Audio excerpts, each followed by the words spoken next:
ராணுவ தலைமையகத்தில் மூத்த அதிகாரிகள் அந்த குழந்தைகள் அழுது கொண்டிருக்கும் வீடியோவை பார்த்துக் கொண்டிருந்தனர். இன்னும் 1 மணி நேரம் தான் டைம் இருக்கு.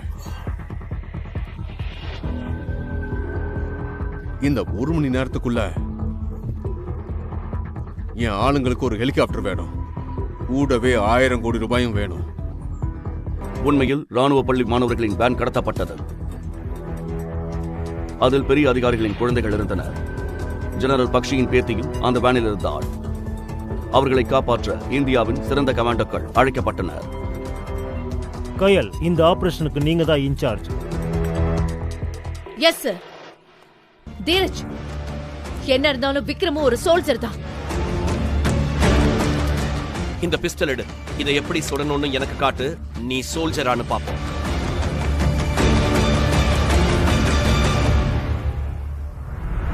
ஒரு சோல்ஜரா இருந்துட்டு துப்பாக்கியை எப்படி பிடிக்கணும்னு கூட தெரியலையா? உனக்கு வெக்கமா இல்ல? எனக்கு ட்ரைனிங் எடுக்க சான்ஸே கிடைக்கல. அப்புறம் ஆர்மிக்குள்ள போய் ஈ ஓடிட்டு இருந்தியா?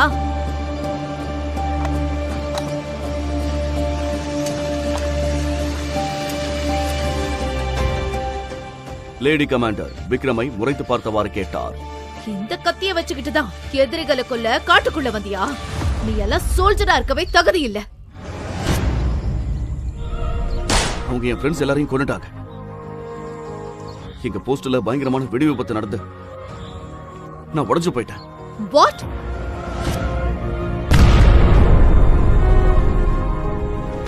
அப்புறம் நீ எப்படி உயிர் தப்பிச்ச? போஸ்ட்ல ரேஷன் தீர்ந்து போச்சு. என்ன ரேஷன் வாங்கிட்டு வர சொல்லி வேற ஒரு போஸ்ட் அனுப்பிச்சாங்க.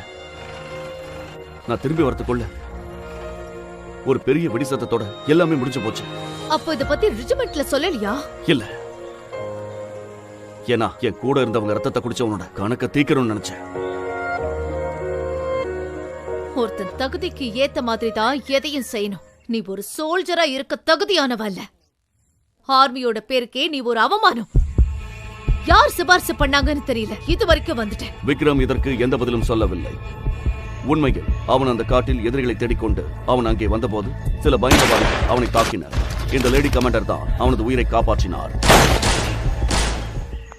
இதற்கிடையில் புதர்களுக்கு பின்னால் இருந்து யாரோ வருவதை கயல் கவனித்தார். ஒரு சத்தம் கேட்டது. நீ பின்னாடி போ. இங்க நிறைய எதிரிங்க ஒளிஞ்சிருக்காங்க. இப்ப என் கூட சண்டைக்கு வரியா? கோழிங்க கிட்ட பேசிக்கிட்டு இருக்க மாட்டேன். நேரடியா ஆக்ஷன்ல இறங்கு. அதன் பிறகு கயல் சுடத் தொடங்கினார். கயல் தனியாளாக போராடுவதைக் கண்டு விக்ரம் வியப்படைந்தான். அவர்கள் ஒவ்வொருவராக கொல்லப்பட்டனர். கயலும் விக்ரமும் அந்த இடத்திலிருந்து விரைவாக வெளியேறினர். நீங்க யார் மேடம்? நீங்க ஒரு சாதாரண கமாண்டரா இருந்தா இப்படி குறி வச்சிருக்க மாட்டீங்க. நான் கயல், ஒரு சீக்ரெட் ஸ்பெஷல் கமாண்டோ. இந்த மாதிரி ஸ்பெஷல் கமாண்டோஸ் இங்க வரதுக்கு எவ்வளவு ட்ரைனிங் எடுக்கணும்னு தெரியுமா? சின்ன வயசுல இருந்தே ஸ்பெஷல் கமாண்டோ ஆகணுங்கிறது தான் என் கனவு. அதுக்காக என்னால எதையும் செய்ய முடியும். நீ ஒரு ஸ்பெஷல் கமாண்டர் ஆகிறதுக்கு உனக்கு சான்ஸ் இருக்கு. ஆனா அதுக்கு என்கிட்ட ஒரு கண்டிஷன் இருக்கு. கயல் தனது நிபந்தனையை விக்ரமிடம் சொன்னபோது விக்ரம் அதிர்ச்சி அடைந்தார். ஆனா இது எப்படி மேடம் நடக்கும்? நீ ஸ்பெஷல் கமாண்டோ ஆகணுமா இல்ல இங்கேயே கிடக்கணுமான்னு யோசிச்சுக்கோ. முடிவு உன் கையில தான் இருக்கு. அதன் பிறகு கயலும் விக்ரமும் அருகில் இருந்த முகாமிற்கு சென்றனர். விக்ரம் தனது அறிக்கையை சமர்ப்பித்தார். ஆனால் சிறிது நேரத்திலேயே அந்த முகாமில் அனைவரும் வேக்கும் வண்ணம் ஏதோ ஒன்று நடந்தது. ஹெலிகாப்டரில் இருந்து ராணுவத்தின் மிக உயரிய அதிகாரியான மேஜர் பக்ஷி வந்தார். விக்ரமுடன் இதையெல்லாம் பார்த்த அங்கிருந்த அனைவரும் வாயெடுத்து போயினர். பிறகு மேஜர் கயல் மேஜர் பக்ஷியுடனேயே இருந்தார். அந்த முகாமில் இருந்து கிளம்பும் போது மூத்த அதிகாரி விக்ரமிடம், உன்னோட திங்ஸ் எல்லாம் பேக் பண்ண. சார், எப்படி பார்த்தாலும் நீ ஆர்டர் இல்லாம தான் அந்த காட்டுக்குள்ள போன. நீ ஆர்மியோட டிசிப்ளினை மீறிட்ட. இப்போ உன்னை இங்கிருந்து தூக்கி எறிய போறாங்க. ஆனா சார், இறந்து போன என் ஃப்ரெண்ட்ஸுக்காக அவங்கள பழி வாங்க தான் நினைச்சேன். பழி வாங்க போறியா? உனக்கு ஒரு துப்பாக்கி கூட பிடிக்க தெரியாது. உனக்கெல்லாம் வெக்கமே இல்லையா? எல்லாரும் விக்ரமை பார்த்து சிரிக்க ஆரம்பிச்சாங்க. அப்போதுதான் இன்னொரு ஹெலிகாப்டர் அங்க வந்தது. சார், சார், எல்லாம் சரியா இருக்கா?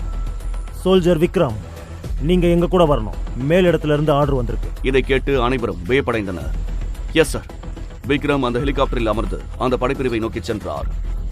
அவருக்கு தெரியாது அவரது வாழ்க்கை ஒரு பெரிய திருப்பத்தை சந்திக்கப் போகிறது என்று. விக்ரம், இந்த ரெஜிமெண்ட்டுக்கு உன்னை வரவேற்கிறோம். உனக்கு இங்க தான் ட்ரைனிங் கொடுப்பாங்க. எல்லா ஸ்டேஜையும் முடிக்க இது உனக்கு ஹெல்ப் பண்ணும். எனக்கு ஒண்ணுமே புரியல சார். கயலோட சிபாரிசுல தான் உனக்கு இந்த ட்ரைனிங் கிடைச்சிருக்கு. But you have to prove your self. நீ இப்போ ஸ்பெஷல் கமாண்டோ ட்ரைனிங்ல அனுப்புவாங்க. அங்க எல்லாத்தையும் நீ முடிச்சாகணும்.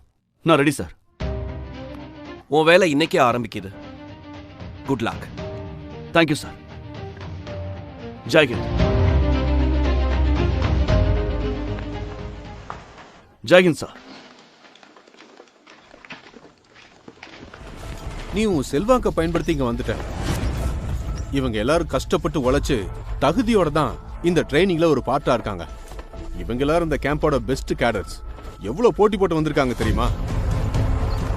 சிபார்ஸ்ல வந்தவனுங்க இவங்களுக்கு சமமா நின்னா உன்னை நினைச்சா எனக்கு அவ்வளவு கோவம் வருது. இவங்களுக்கான கோர்ஸ் திரும்ப முதல்ல இருந்து ஆரம்பிக்காது. ட்ரைனிங் திரும்ப நடக்காது. இது வரைக்கும் ட்ரைனிங் எவ்வளவு முடிஞ்சிருக்கோ அதுதான் இனிமேயும் தொடரும். எப்பவும் இங்க நடக்கிற விஷயம் தான் தொடரும். அப்போது ஒருவரின் குரல் கேட்கிறது. பழகிய ஒரு குரல் அழைத்தது. ஹே ஹே ஹே!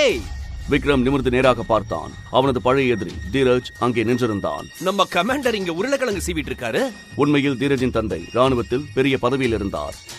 தனது அதிகாரத்தை பயன்படுத்தி அவன் பல சலுகைகளை பெற்றான். இந்த கமாண்டர் தலையெழுத்துல பெருசா லட்சியம் ஒண்ணு இல்ல போல. காய் வெட்டுறதும் மசாலா போடுறதும் தான் உன் தலையெழுத்து. இதுதான் உன் லெவல். இப்ப நீ வெறும் சமயக்காரன் தான். மெதுவா உன்னை எங்க எல்லாருக்கும் வேலைக்காரனா மாத்திடுவேன். போன தடவையும் உன்னோட ட்ரைனிங்க நான் தான் கெடுத்தேன். இந்த வாட்டியும் அதே தான் நடக்கும். ஒரு நாள் அவன் விக்ரமை தனது காலணிகளை சுத்தம் செய்ய சொன்னான். விக்ரம் அதற்கு மறுப்பு தெரிவித்த போது அவன் விக்ரமை கொல்லவே முயன்றான். அவன் தன் தந்தையிடம் கூறி அவனது போஸ்டிங்கை மாற்றினான். பயிற்சி ஏதுமின்றி ஒரு காட்டுப்பகுதி முகாமிற்கு மாற்றப்பட்டான். நாட்கள் இவ்வாறு கழிந்தன. விக்ரம் அங்கே ஒரு உதவியாளராகவே இருந்தார். மீதி கதையை தெரிந்து கொள்ள காத்திருங்கள். மேலும் கமாண்டர் விக்ரமின் அனைத்து பகுதிகளையும் கேட்க பாக்கெட் ஆஃப் மேப்பை டவுன்லோட் செய்யுங்கள். லிங்க் டிஸ்கிரிப்ஷனில் கொடுக்கப்பட்டுள்ளது.